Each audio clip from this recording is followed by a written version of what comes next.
Entering Week 11, the Seahawks find themselves in a two-way tie atop the NFC West. Is this week's rematch against the Rams a must-win for Pete Carroll's team? We'll be breaking it all down in our latest installment of Locked On Seahawks.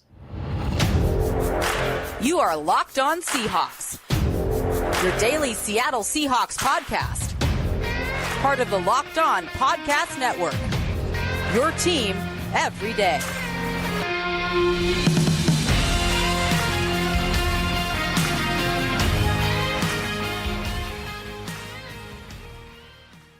Greetings, 12. This is Corbin Smith, host of the Locked On Seahawks podcast, your daily Seahawks podcast, part of the Locked On Podcast Network, your team every day. Glad to be joined here for our latest Matchup Wednesday by my co-host in crime, Rob Ragg. And a special thanks to all the 12s out there, whether you're listening in Oregon country in Eugene, Oregon, or you're listening from Flagstaff, Arizona. We greatly appreciate each and every one of you for making Locked On Seahawks your first listen 5 days a week. We're going to be breaking down all the key matchups. The first rematch of the NFC West of the season, Seahawks and Rams getting set to duke it out at SoFi Stadium on Sunday. Jam-packed episode coming your way, courtesy of LinkedIn Jobs. LinkedIn Jobs helps you find the qualified candidates you want to talk to faster. Post your job for free at linkedin.com/LockedOnNFL. That's linkedin.com/LockedOnNFL to post your job for free. Terms and conditions apply.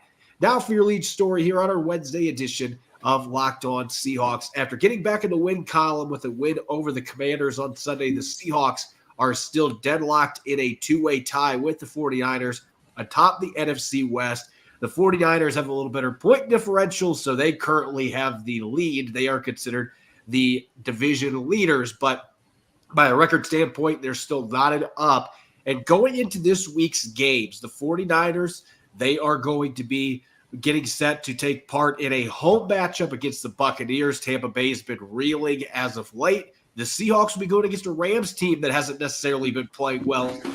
They just bye week, though. They're going to have Matthew Stafford coming back for this game healthy. Rob, this feels like, and I know that it's strange saying this when the Seahawks are clearly in a good position at 6-3. They've got one of the best records in the NFC, but this does feel like if you want to win this division, this is absolutely a must-win contest for Pete Carroll's team. Well, it is a must-win in a lot of different ways. As you just said, the San Francisco 49ers can be hosting a Tampa Bay Buccaneers team that is struggling right now. And so, you don't want to just assume that the 49ers are going to win because some of the games in which they've lost have been a little bit surprising. But still, it feels like the 49ers are going to likely win their matchup against Tampa Bay. Obviously, Seattle lost their previous matchup against the LA Rams. So if you want to hold serve in the division and be able to make that Thanksgiving opportunity against the 49ers actually meaningful, then this is a must-win game. Now, from a mathematical standpoint, if all you care about is Seattle getting into the playoff picture, those of you watching on YouTube right now can see Seattle is currently the number 5 seed. And so, sure, from a mathematical standpoint, this is not you don't have to win this game to qualify for the playoffs.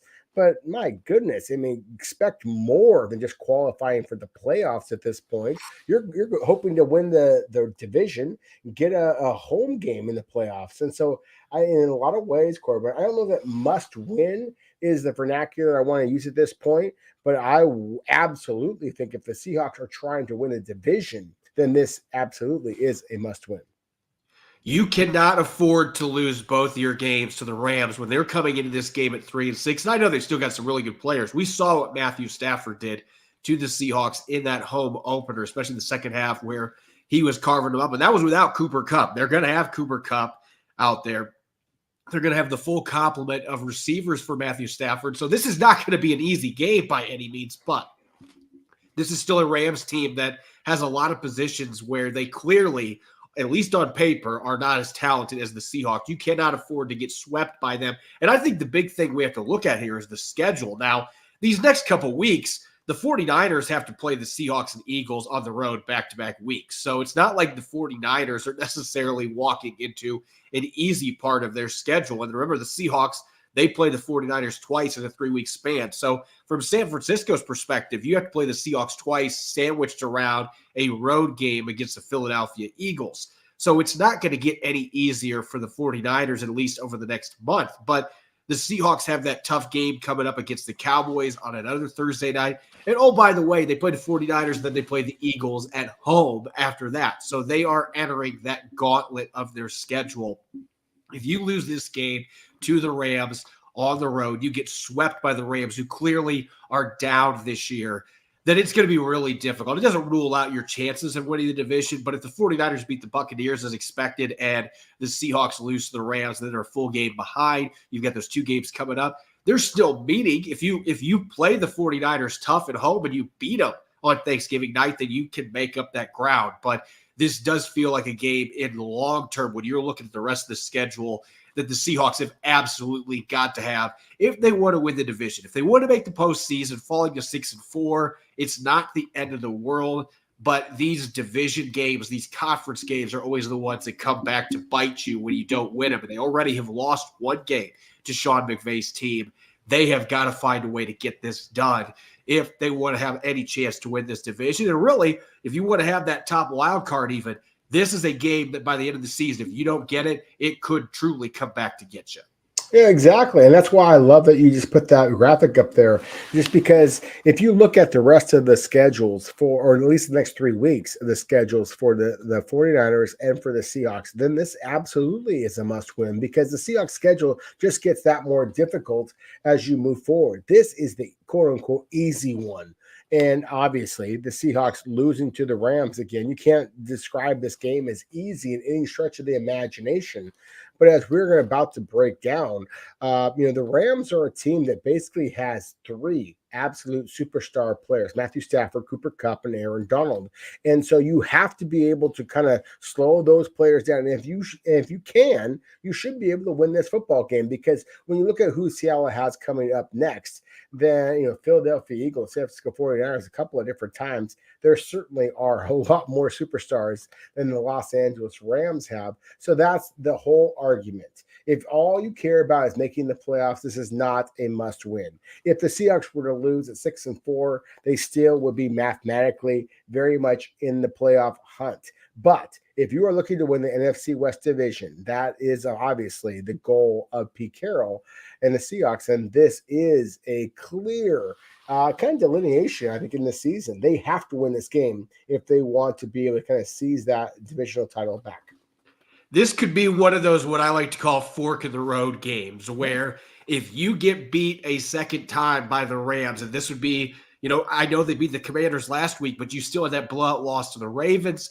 You're trying to prove yourself. And if you can't beat the Rams once with all the injuries and all the departures they had in the offseason, that can be the type of loss that can really stick with you. And that's the last thing you want right now, considering the gauntlet they've got coming up. And if you have any ideas on getting one of the top seeds in the conference, not just winning your division, but getting a top seed, you can't afford any more slip-ups against teams that you are expected to beat. So, again, don't want to put too much pressure on the Seahawks. I think they know the gravity of this situation. They cannot afford to lose this game and get swept by the Rams. It wouldn't be the end of the world necessarily, but for the goals that they have, if they want to be able to achieve more than last year, just sneaking in the playoffs, just being happy to be there, these are the type of games that you have to win. And in fact, I would say you got to find a way to win in convincing fashion, which they have not been able to do very much this year. Can you find a way to go on the road and get a multi-score win? Even winning by 10 would be a nice appearance going against a Rams team that's going to have their stars in the lineup. So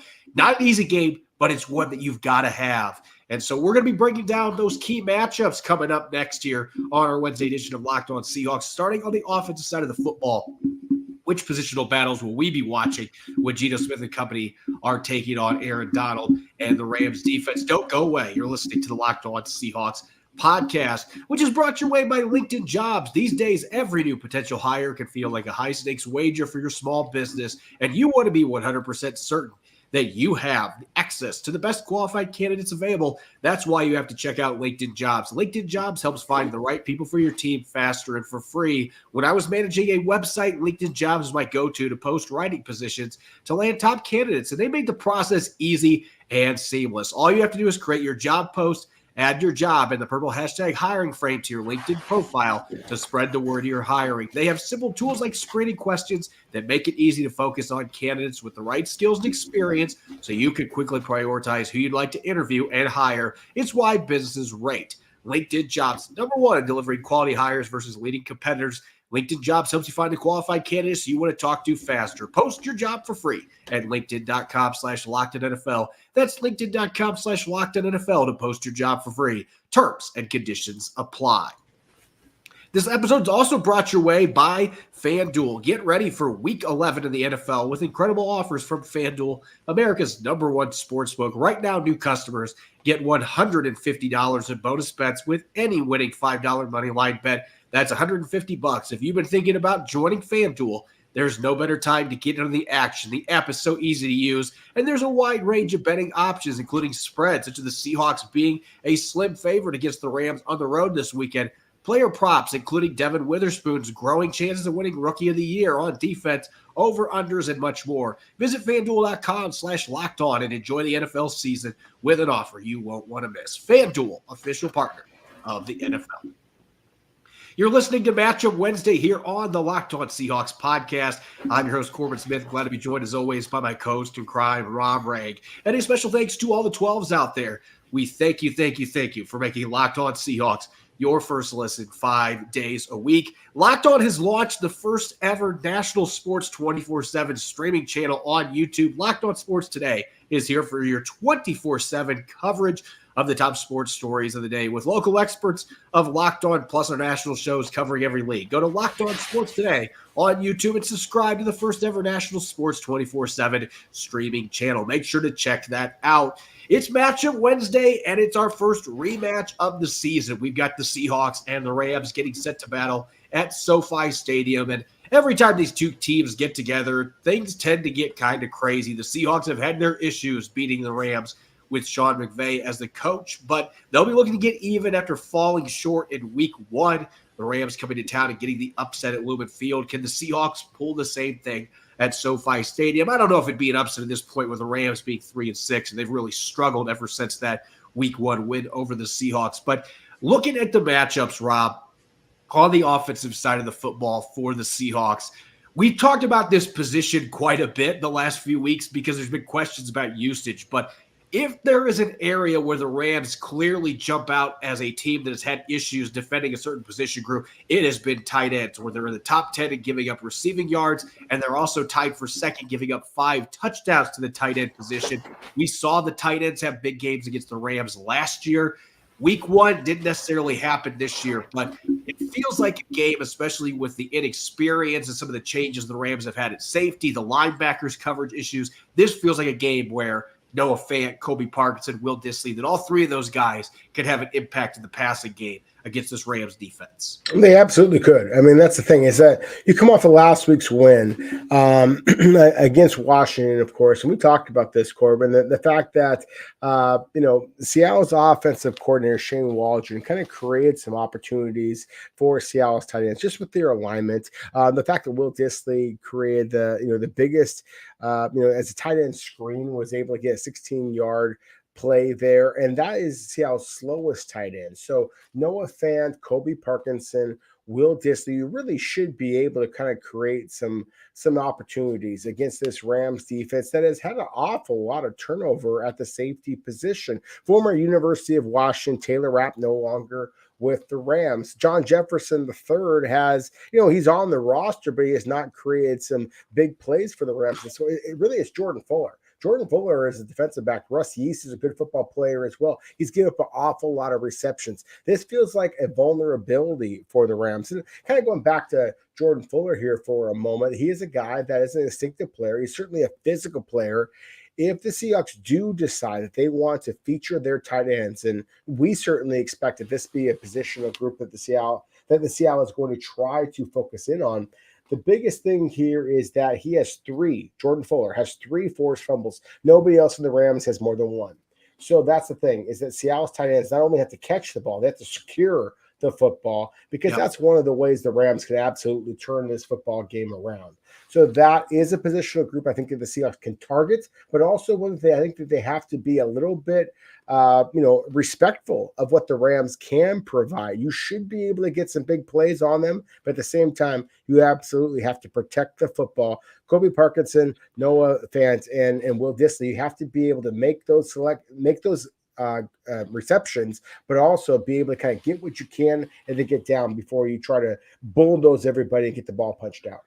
Yeah, that's especially for Will Dissly with what we saw last week. And he's a big guy, so you don't want to take that part of his game away. But Fuller has been one of those players that has been known to, I don't want to say he's Peanut Tillman, but he's a guy that could certainly go out there and strip the football away from you, and he's an instinctive player. So when you are trying to work around him, he's a guy that will miss some tackles. This Rams team is fourth in the NFL in missed tackles, but they also will create fumbles. So they kind of have that risk-reward style tackling going for them this year. And they've been able to get rewards with the fumbles, but you got to be able to secure the football. If you do that, this is a team that you can break some tackles. You can get some yards after the catch, particularly from your tight ends.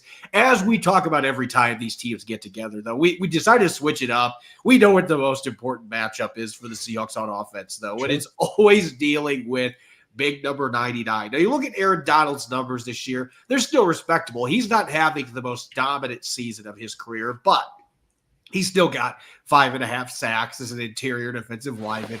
He's got 13 quarterback hits. He is still Aaron Donald. He's still one of the very best in the business, and he has had so many dominant games against the Seahawks over the years. Week 1, he was good, but he wasn't on his A game, so that kind of concerns you going into this game a little bit. But if you're looking for a silver lining from the Seahawks perspective, I thought Phil Haynes played one of his finest games last week against Washington, where they had plenty of talent in the interior as well with Deron Payne and Jonathan Allen. I thought Phil Haynes played outstanding. No pressures allowed in pass protection. This will be his second start going against Aaron Donald. He had some success against him in week 1. Damian Lewis looked pretty solid this last week. And Evan Brown, he has been a nice addition, a stable addition to the middle of that offensive line. So you look at this Rams defensive front. They don't have some of the bodies they've had around Aaron Donald in the past, but it doesn't matter. It's still number 99, and he is that rare player that truly can game plans. And so you got to find a way. Let him have some of his plays, but we can't let him take over the game. And that onus is going to fall on all three of those interior offensive linemen, even the tackles, because they'll slide Aaron Donald outside some. But the main onus is going to fall on these guard and centers to be able to keep him away from Geno Smith and allow the quarterback to be able to do what he did last week, get the football out, let his receivers go to work. If they can't let him do that, this is going to be like any game against the Rams. It's going to be tricky sledding to get the ball moving because he's that impactful of a player on his own. Yeah, exactly. I think anybody who watched the Seahawks versus the Rams in week 1, maybe you saw the kind of viral clip out there of Geno Smith, dropping back and then Aaron Donald closing in on him. And there was like, oh my God. That was kind of what Aaron Donald can do to you because he closes so incredibly quickly. I mean, he's a defensive tackle, Corbin, as you well know. He's kind of in that 6 foot, 270-pound range. I mean, this is a much smaller, much quicker player. Those of you watching on YouTube, again, you can look at the picture that we have here. He is not a big man, but he is incredibly quick. He's incredibly powerful, and he is very versatile. The Rams move him up and down the line. So that's why I love the fact that we are highlighting Aaron Donald basically versus Seattle's offensive line, because it's going to be against Damian Lewis at times one-on-one. It's going to be against Evan Brown, the center, one-on-one. It's going to be against either Phil Haynes or Anthony Bradford, the right guard, one-on-one. Sometimes it's going to be against Seattle's offensive tackles. They move Aaron Donald up and down because he is that good. If he had the supporting cast that some of the other NFL teams have out there, I have no doubt in my mind that Aaron Donald would still be putting up double-digit sacks at this point. He is absolutely the number one thing that the Seahawks have to slow down if they're going to have any type of success against this team. But one of the ways in which you can slow him down as a smaller player is to absolutely hit him in the mouth. And so that's what I think that the Seahawks are going to do. I think it's going to be interesting, whether it be Phil Haynes, the right guard position, whether it be Anthony Bradford, who is the more physical run blocker at this point. Wouldn't be surprised at all to see the Seahawks rotate their right guards, similar to the way they've rotated their right tackles. It doesn't matter who is at the right guard position. You have to slow down Aaron Donald if you're going to have any chance at beating the Rams and SoFi. And I think if you're looking for an area where the Seahawks could strike some fear in the Rams, and it's weird that we're saying that this, I don't want to say it's the get your popcorn ready matchup, and yet I do, because Ahkello Witherspoon, who spent like 6 minutes with the Seahawks during training camp a few years ago, DK Metcalf, one of the on-field penalties that he's had this year in week 1, it was the late block on Ahkello Witherspoon that the Rams said was. And he and Witherspoon, dating back to Witherspoon's times with the 49ers, these two have kind of went at it, and they're both bigger body guys. And so that kind of is an exciting matchup in this game that I didn't think we would be featuring, but at the same time, Ahkello Witherspoon has had a pretty good year. He's got 2 interceptions, 4 pass breakups, and he's one of the few quarters in the league that has the length to be able to battle with a player like DK Metcalf. And Metcalf is coming off of a game where he nearly had 100 receiving yards, came up clutch at the end against the Commanders. So he's got some momentum going into this game. Tyler Lockett almost had 100 yards receiving. They had a big game from Jackson Smith and Jigba. So the Rams, this is still a quarterback group. They've had some rotating. They've had some mixing and matching of players. They're trying to figure their way without Jalen Ramsey. But Ahkello Witherspoon, oddly enough, has maybe been their most consistent guy, and they're going to be counting on him to defend DK Metcalf, which to me, that is a matchup on paper, at least statistically, Metcalf's had a little bit of issue with. At the same time, though, I could see him going into this game, Rob, and thinking, you know what, I'm rolling after last weekend. I'm feeling healthier. I remember what happened in week 1 when they shut me down. I'm not letting it happen twice. So this is going to be a fun matchup where I think the Seahawks still can have a significant advantage as long as Geno Smith has enough time to throw the football. Yeah, that to me is really what comes down to, as we talked about just a moment ago with Aaron Donald. I would argue the outside pass rusher Byron Young, the rookie against Seattle's offensive tackles, is also critical that Seattle slow them down. If Geno Smith has enough time, Corbin, I really believe that this is a secondary that Seattle should be, or Geno Smith should be able to pick apart. Ahkello Witherspoon leads the Rams with 2 interceptions, as you noted. No other cornerback on the Rams has an interception so far this season. He also leads the team in passes broken up with 6. Kobe Durant, another quality cornerback, has 5, but doesn't have a single interception at this point. The Rams have corners that are quick. They don't necessarily have great speed.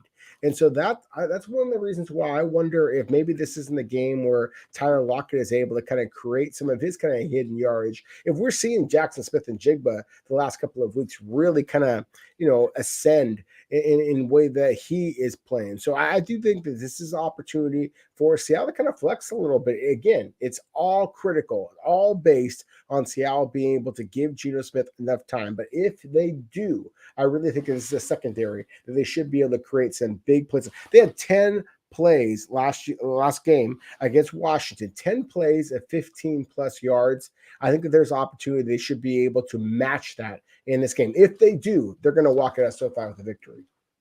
Coming up next, we're going to flip the script here. We're going to switch gears. Seahawks on defense going up against Matthew Stafford and the Rams offense as we continue Matchup Wednesday. Don't go away. You're listening to the Locked On Seahawks podcast, which is brought your way by Prize Picks. Prize Picks is the largest independently owned daily fantasy sports platform in North America. It's the easiest and most exciting way to play daily fantasy sports.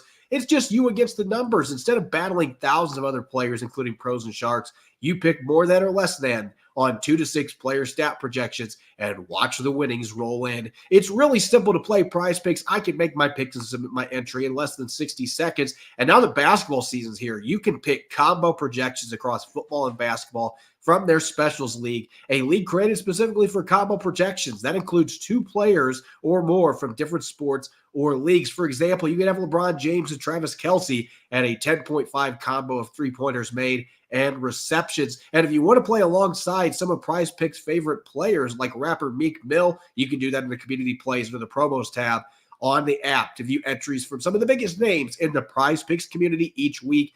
Prize Picks is an absolute blast, and it's an easy way to enjoy daily fantasy without any hassle and land quick winnings. So go to prizepicks.com/LockedOnNFL and use the code LockedOnNFL for a first deposit match up to $100. That's prizepicks.com/LockedOnNFL and use the code LockedOnNFL for a first deposit match up to $100. Prize Picks, daily fantasy sports made easy. You're listening to Matchup Wednesday here on the Locked On Seahawks podcast. I'm your host, Corbin Smith. Glad to be joined, as always, by my co-host and crime, Rob Rang. And a special thanks to all the 12s out there. Thank you for making Locked On Seahawks your first listen 5 days a week. We greatly appreciate it. Don't forget, tomorrow it's our weekly crossover Thursday special. I'll be teaming up with the Locked On Rams crew as we'll continue to dive into this upcoming NFC West rematch at SoFi Stadium. Tons of info, including more detailed matchup analysis. We'll be looking at keys to victory and much more. So make sure that you are listening in. Speaking of those matchups, we just looked at the Seahawks on offense going up against a familiar foe, the Rams on defense. Now we're going to flip the script. Matthew Stafford, he missed a game in Green Bay. They had their bye week. He is now healthy. He's slinging the ball around. So Seattle's going to get the best shot from the Rams. They're going to have to face against Matthew Stafford, who really lit them up in the second half, especially in week one, carved them up without Cooper Kupp. He's going to have Cooper Kupp back, and that obviously is the most notable matchup going into this game. The receiving talent that the Rams have with Cooper Kupp, Puka Nacua, and Tutu Atwell as well, going up against Devin Witherspoon, who didn't play in that first matchup, and a talented Seahawks secondary. Yeah, exactly. And I love that fact that you are just kind of, jumping to the top matchup, really, the one that's the most interesting.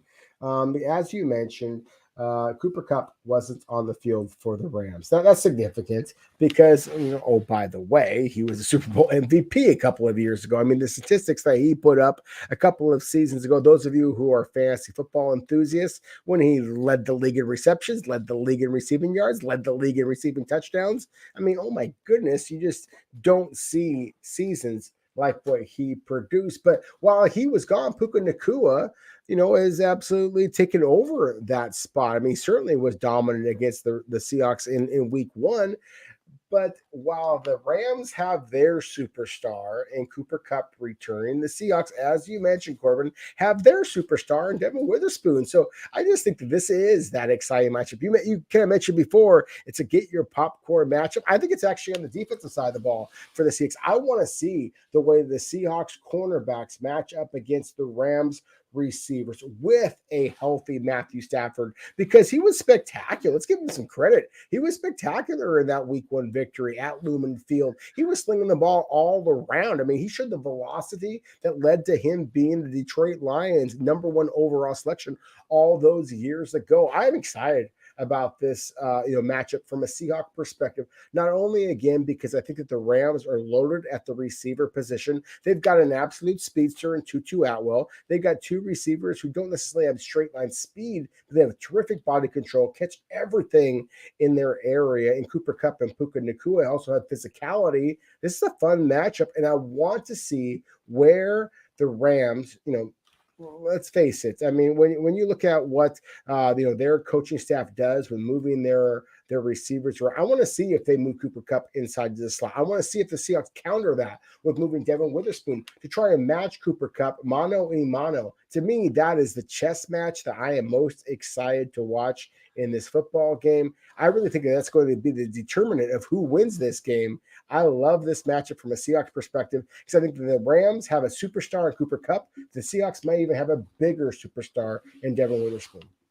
Yeah, and it's also worth noting, Reek Woolen, this was his first full game back from that knee operation that he had in the offseason. And there's been some of the missed tackles, but he had his best coverage game last week against a really good Commanders receiving corps. So you're going to have him clicking on all cylinders, you're hoping. Trey Brown's been playing really well as of late. He had kind of a rough opener as well, gave up a long pass to Tutu Atwell. So all three of those guys, you know what? Step up. You've got this really good Rams receiving core. Show what you're made of. Show that you belong in the discussion for the best cornerback group in the NFL. This would be a great litmus test for that with a healthy Matthew Stafford and all those weapons that are around him. And I think that the Seahawks can help those corners out with the matchups on the outside. We've put so much emphasis the last several games on Draymond Jones and Leonard Williams now coming to town, Jaron Reed in the interior, and the Rams' interior offensive line is not necessarily great either. But you look at the statistics and some of the issues they've had protecting Matthew Stafford, especially the last few games going into the bye. It's been about the bookend positions. Now, they're going to get Rob Havenstein back this week from a calf injury. He was limited at practice today, but he's expected to play, according to Sean McVay. That is going to help. But Alaric Jackson at the other tackle position, he's allowed a team-high 24 pressures. Only one sack from those, but quite a few quarterback hits on Matthew Stafford. He is a player that's susceptible, and Boye Mafe is going to be matched up against him. We've seen Mafe on this historic streak with 7 straight games with a sack. This is going to be some old-fashioned Big Ten battle here with Alaric Jackson being from Iowa going up against Minnesota's finest in Boye Mafe. So that is a matchup that favors the Seahawks heavily. Mafe going up against Jackson, who has really struggled in pass pro most of this season. And Havenstein, he's dealing with a calf issue. He's going to play, but how healthy is he going to be? And if he can't make it through the game, Joseph Noteboom has to come in. Noteboom has really struggled this year coming back from his own significant knee injury. This feels like a game Draymond Jones can play some off the edge. Darrell Taylor, Derek Hall. This feels like a game. Even Frank Clark might be able to get in the action finally and get after Matthew Stafford. But I think if the Seahawks are going to win this game, the pressure off the edge is going to be the deciding factor against this opponent. Oh, I agree with you. I mean, as excited as I am from a Seahawks perspective about the corners versus wide receivers, that's the one that's going to get a bunch of play. I think that the Seahawks pass rush, should be able to take advantage of a Rams offensive line that has struggled a little bit with consistency, certainly with durability. Whereas the Seahawks offensive line has had their shots and had some guys go down, the replacements have actually played pretty well. That has not been the case for the Rams. You mentioned Joseph Noteboom. Warren McClendon is a rookie from Georgia who also has struggled when he's had his playing time. I think that Boye Mafe does have a real opportunity here to extend his Seahawks record. Michael Sinclair was the one that used to own the record. I think that Boye Mafe can extend that record and make this one of those personal marks that nobody for a long, long time is going to be able to touch in this particular performance. And where better to have that kind of Hollywood ending than in LA. And I think that the same thing, we've complained so much about Darrell Taylor. This is exactly the type of game that Darrell Taylor, against a relatively slow-footed quarterback like a Matthew Stafford, should be able to create some big plays. You mentioned Frank Clark. You mentioned Draymond Jones. I think these are the opportunities in which they might be able to create some big splashy plays as well. So again, I think the Rams, give them some credit. This is a good football team. It obviously came into Seattle and beat them, but still, this is a Rams offensive line that I think that the Seahawks improved pass rush should be able to take full advantage of. I expect there to be several sack opportunities, and I do think that Boye Mafe is going to be able to make this 8 games, not 7 games, with a continued sack. Anytime these two teams get together for the last matchup, it's going to sound like a broken record because every time we mention it's just like Aaron Donald going up against Seattle's interior offensive line. But you got to be ready for Matthew Stafford going against Quandre Diggs, two really good friends that played several years together in Detroit. And Quandre Diggs has had the upper hand on Matthew Stafford in most of these games. Now, week 1, Stafford got the last laugh, dicing up the secondary. Diggs wasn't necessarily the biggest problem there, but in earlier matchups a couple years ago, Diggs picked him off in both the games these two teams played, both at Lumen Field and at SoFi. And so that is, of course, going to be that one-on-one matchup. The quarterback in the secondary, it's still Quandre Diggs for the Seahawks. He's been waiting for that chance to get his hands on a football. Teams are avoiding him. Matthew Stafford will not do that. He has shown in the past, for better or worse, he will take his shots at his former teammate, and Quandre Diggs will be looking to capitalize on it. If he can get an interception or even a couple pass breakups in this game on some of those vertical shots, the Rams are going to take, then the Seahawks have to absolutely love their chances of being able to go into SoFi and even the score a little bit to get that 7th win of the season. As always, you can follow me on Twitter, Corbin Smith NFL. You can follow Rob at Rob Rang. Subscribe and follow Locked On Seahawks on YouTube and wherever you get your podcast to make sure you don't miss a single episode. Don't forget, tomorrow it's crossover Thursday. I'll be teaming up with the Locked On Rams crew to continue taking a deep dive into Sunday's rematch at SoFi Stadium. You won't want to miss it. Enjoy the rest of your Wednesday, and thanks for listening in. Go Hawks.